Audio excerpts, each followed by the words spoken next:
Cancer healer centre a new beginning. Media మిత్రులకు నమస్కారం.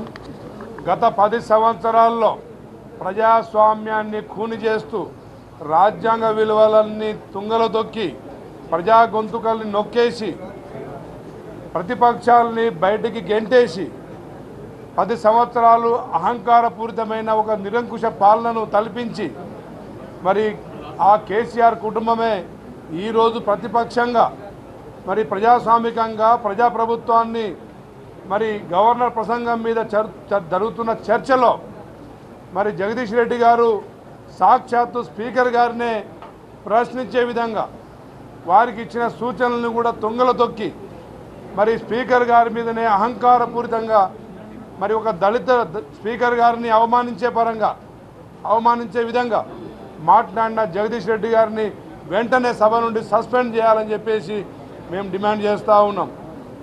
గత సంవత్సర కాలంలో మా ప్రభుత్వం చేసిన అభివృద్ధి పనుల మీద గవర్నర్ గారు ఇచ్చిన ప్రసంగాన్ని అవహేళన చేస్తూ సాక్షాత్తు గతంలో తమిళిసై గారిని ఒక మహిళని చూడకుండా అవమానించి ఈరోజు విష్ణుదేవ్ శర్మ గారిని కూడా అవమానించే విధంగా మాట్లాడిన సభ్యులందరినీ కౌశిక్ రెడ్డి గారు కావచ్చు, ఇంకెవరైనా కావచ్చు, చట్టసభలో సభా మర్యాదలు పాటించని ఏ సభ్యునికైనా ఇది శిక్ష, అందరూ శిక్షార్హులని చెప్పేసి కల్పించే విధంగా మరి సభాధిపతి చర్య తీసుకోవాలని చెప్పేసి ఈ తెలంగాణ యావత్తు ప్రజానీకానికి క్షమాపణ చెప్పాలని చెప్పేసి మరి మేము డిమాండ్ చేస్తూ ఉన్నాం.